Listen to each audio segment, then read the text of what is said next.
こんにちは。発酵調味料教室シンプルブリューライフの早川です。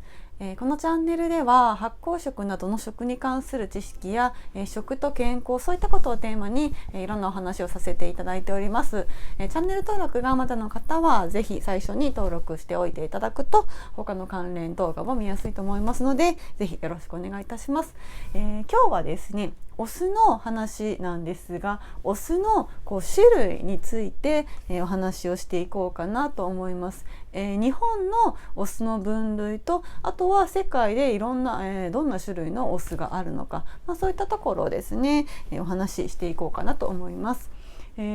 ということで、こちらにですねちょっと図を書いたんですけれども、これがですね、いわゆるJAS 規格で定められている日本のお酢の分類です。こういった形で、お酢っていうのは、細かく分類されているということなんですね。JAS 規格っていうのは、日本農林規格っていうやつですよね。で、そのJAS 規格によると、お酢、食酢ですね。食酢の、酸度っていうのは一応決められていて、酸度が 4% 以上のもの、これを食酢と定義するということになっています。で、この全部これ食酢なんですけれども、大きく分けてこの醸造酢と、合成酢、この分け方があります。これどう違うかというとですね、醸造酢というのは、醸造という言葉が使われているようにですね、発酵食品であるということですね。微生物の働きを使って酢酸発酵というものをさせて作るのがこの醸造酢ですね。はい、でそれに対してですね、この合成酢というのは科学的に作られたもの、科学的に合成された成分を、使って作っているのがこの合成酢というものです。大まかに2種類はあるんですけれども、ほぼほぼですね、お酢といったらこの醸造酢のことを指しますので、この合成酢が現代で使われるってことはほとんどないかなといったところですね。沖縄とかでたまに使われていたりするそうなんですけれども、あまり見ることはないのかなということなので、お酢といったら醸造酢だと思っていただいて問題ないかなと思います。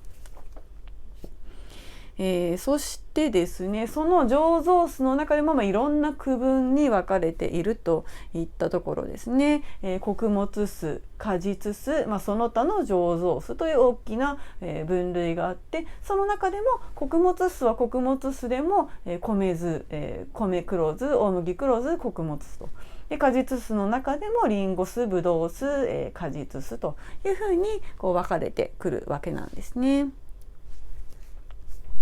でこの穀物酢と果実酢はその原料が穀物なんだなと、原料が果物なんだなっていうことがわかると思うんですけども、じゃあその他の醸造酢っていうのは何かと言いますとですね、これそれぞれにちょっと細かい規定があるんですね。米の分量が何%ぐらい入っているかとかですね、何リットルぐらい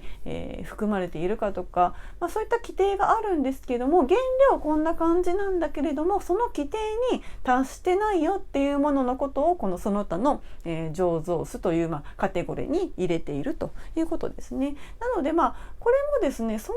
なに見ることはもしかしたらないんじゃないかなと、言ったところですね。ちょっと加工されているようなお酢ですね。米酢って単純な米酢とか黒酢とかじゃなくって、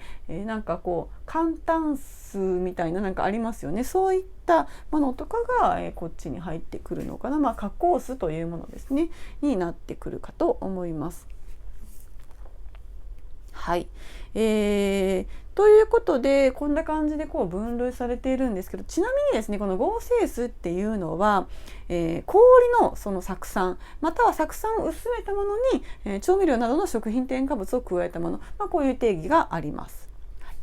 でですね、この分類、それぞれありますので順番に見ていこうと思います。結構ですね、この一口にお酢って言ってもいろんな種類があるということと、それぞれやっぱりかなり味が違ってきますよね。原料の違いから、違ってくるっていうのがメインなんですけども、それぞれ非常に個性が豊かなお酢になってくるということになります。でまず穀物酢ですね。穀物酢ってどういうものなのかと言いますとですね、日本だと穀物酢といえば米とか大麦、小麦、あとトウモロコシとか豆もそうですね、そういった穀物を原料として製造した食酢、これを総称して穀物酢というふうに、言っています。でその中にはですね、酒粕で作ったやつとか麦芽から作ったやつとか、お酒のもろみから作ったようなものも、全部この穀物酢の分類に入るということですね。で結構ですね、穀物酢はすっきりとしていて癖がない味、さっぱりした味っていうのが特徴ですね。はい、でその穀物酢の中でも分類があるということなんですけれども、いろんな穀物を混ぜていても、その原料に占める割合が、米が多ければ米酢になったりとか、そういった違いがあったりします。米酢はですね、まず原料のお米にタンパク質が少し含まれていますので、それが分解されてアミノ酸が生まれてですね、それによって旨味が添加されたりとか、そういったものを作ってくれる味としてですね、コクが出たりとか、ちゃんとこの酸っぱいだけじゃなくって旨味なんかが含まれているのがこの米酢ですね。一般的にですね、やっぱり日本で和食を作るってなったら米酢を使うことがほぼ、ですよね。なので、米酢っていうのが日本人にとっては一番馴染みがあるお酢ということになります。はい、特にですね、お寿司作る場合はもうほぼ必ずこの米酢を使いますので、一般の家庭にもですね、一つはあるんじゃないかなというふうに思います。はい、そして、黒酢ですよね。米黒酢と大麦黒酢っていうのがありますけれども、黒酢も米酢の一種です。で、米酢の一種なんですけども、色が黒いということですね。黒褐色をしています。で、原料がこれ違うんですよね。米酢、同じ米を使っているんですけれども、米酢の場合は、米酢とも言いますけども、米酢はですね、普通に精白した白米を原料として作っています。でそれに対して黒酢っていうのは、精白していない米、イコール玄米ですね。玄米を原料としているというのが、大きな違いですよね。で玄米を使っているっていうことはですね、この米っていうのはこの外側の皮の部分にたくさんアミノ酸がいっぱい含まれていますので、そのアミノ酸が精白した白米よりも玄米の方が多く含まれているので、非常にですね、その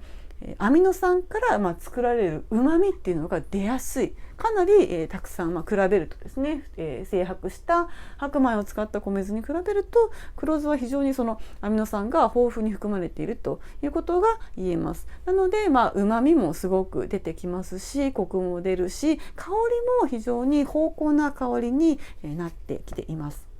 はい、というのが黒酢ですね。で最後穀物酢なんですけれども、このその他の穀物酢ということになりますけれども、ここにはですね、粕酢とか、麦芽酢、こういったものがここに含まれるということですね。でも粕酢は特にですね、これ日本独特の、お酢でして、江戸時代に作られたお酢なんですけれども、酒粕をですね、かなり長期間熟成させてから、作るということをしますので、米酢に比べるとですね、この麹の香りっていうのが若干少なめなんですね。少なめなんだけども旨味がとても強くて、独特の味がするということなんですね。粕酢っていうのは結構自然発全て、そうなんですけども、自然発生的にですね、酒蔵がお酒を作る時に副産物としてできる、要はもう捨ててしまうようなものが酒粕なわけなんですけども、その酒粕を捨てるのが面倒くさくてというか、捨てる暇がなくってずっと蔵の中に置きっぱなしにしておいたら酒粕が勝手に熟成して、なんかそれを使ってお酢を作ってみたらすごい美味しくなったみたいな、そんな、作られ方で、できたのが粕酢だというふうに言われています。はい、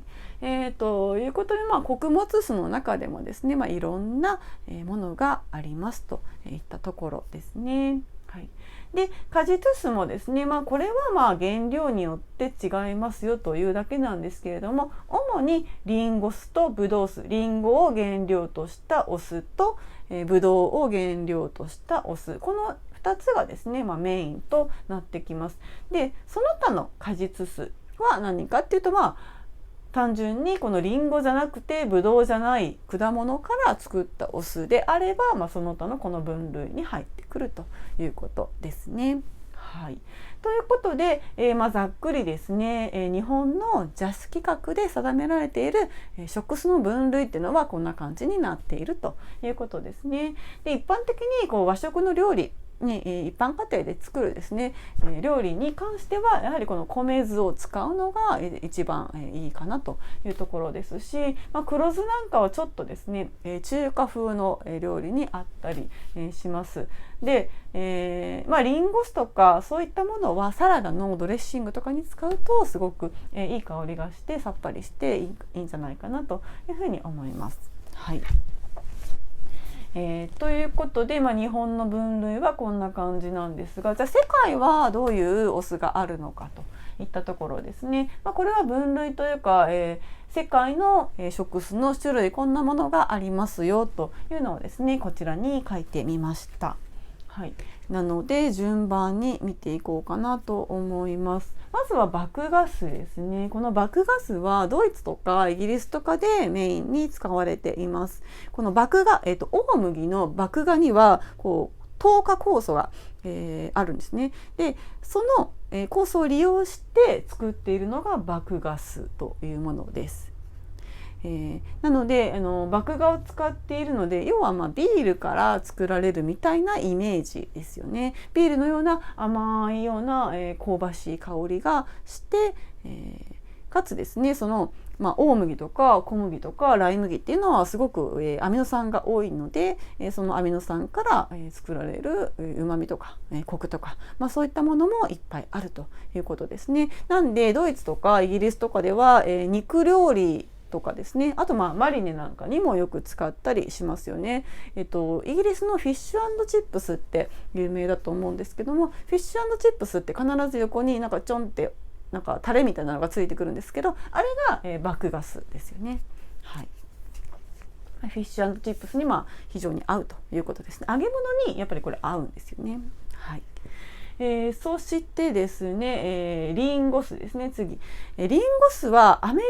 カで最も普及しています。好まれているといったところですね。非常にこのさっぱりした、酸味があるというのが特徴ですね。なのでマリネにしたりとか、あとはサラダのドレッシングとか、そういったさっぱりした料理に合うのがリンゴ酢ですね。あとこのリンゴ酢と蜂蜜を混ぜてこのバーモントドリンクみたいなやつを作って飲むっていうのも人気だったりしますね。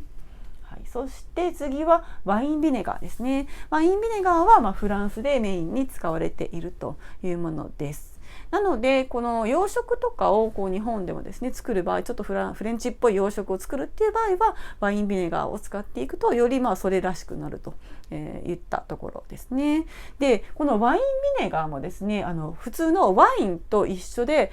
いいブドウが取れた年にはやっぱりいいワインビネガーができるというふうに言われています。はい、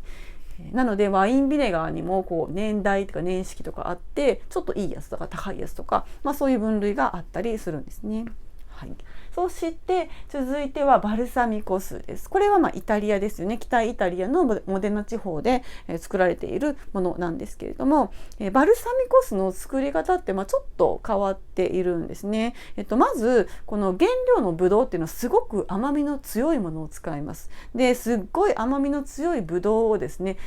長時間煮詰めていってグラグラグラグラって煮詰めていっても果汁が半分ぐらいになるまでじっくりじっくり煮詰めていって、でその煮詰めた果汁を樽に入れて、で樽に入れた後5年から7年もうすごく長いことを熟成させるのがこのバルサミコ酢というものですね。ドロッとした黒い液体あれですよね。はい。バルサミコ酢にも、ワインと同じで、赤と白とあったりするんですけれども、一般的なのは赤いやつですよね。本当にこの独特のこのまろやかな、香りがしたりしますので、これは牛肉に非常に合いますね。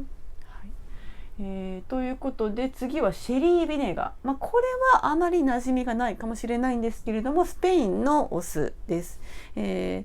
この原料としてはスペインにあるシェリー酒っていうお酒があるんですけれども、そのシェリー酒を元にした、お酢ということで、独特な方向があるっていうのが特徴なので、スペイン料理に主に使われる、そのままなんですけれども、スペイン料理にソースとか、ドレッシングとかによく使われているというのがシェリービネガーですね。はい、そして次は、黒酢、中国の黒酢、麹酢とかですねです。中国で、使われているものですね。米を原料に、穀物を原料にしているんですけれども、結構この酸味が柔らかでかつ甘みが強かったりするのが特徴ですよね。結構中国料理ってやっぱり油が多いものが多いので、その油をまろやかにさせるためとか、そういった意味で、欠かせないということになっています。はい。そして最後は、フィリピンのサトウキビ酢ですね。フィリピンはココナッツがいっぱい取れるので、そのココナッツから作られる酢っていうのもあったりしますね。これはサトウキビ酢なんですけども、フィリピンではこういったお酢もよく使われているということになります。でざっくりですね、世界の食酢こんな種類がありますよっていうのをお話ししてみました。なかなかですね、日本で一般家庭で使うっていうお酢はこの中で言うと、そうですね、リンゴ酢は、日本にもありますし使うかと思うんですが、ワインビネガーとかバルサミコ酢も結構好きな方、洋食とかいっぱい作られる方は、使うんじゃないかなというふうに思います。でも麦芽酢とかはあまり使う用途がないかなっていうところもありますよね。こんな感じで、いろんなお酢がありますので、結構どこでも手に入れることができるので、いろんなお酢を料理によって使い分けていただくと、非常にこの料理の、幅が広がるというかですね、味に奥行きが出せたりしますので、ぜひこのお酢をですね使っていろんな料理の隠し味とか、そういったことに使っていただきたいなと思いますし、あとやっぱり健康効果っていうのもすごく注目されているのがお酢ですので、飲むお酢とかそういうのもありますし、そういったところでですね、今後もさらに注目していくべきなのがこのお酢というものなんですね。はい、ということで今回の動画は以上となります。また次回もできれば食酢、お酢のことをやっていきたいなと思います。あんまりお酢って、興味がない人の方が多いのかなとは思うんですけれども、お酢よりももっと味噌とか醤油とかお塩とか砂糖とか、そっちの方がですね結構興味がある方が多いみたいなんですけども、やっぱりお酢ってなんていうんですか、隠れ名脇役みたいな感じなので、非常にこれ知っておくと料理の幅も広がってくるし、発酵のことについて知るにしてもですね、やっぱりお酢って最終形みたいな感じなので、ここをですね詳しく、覚えておくといいんじゃないかなというふうに思います。ということで、また次回の動画でお会いしましょう。さよなら。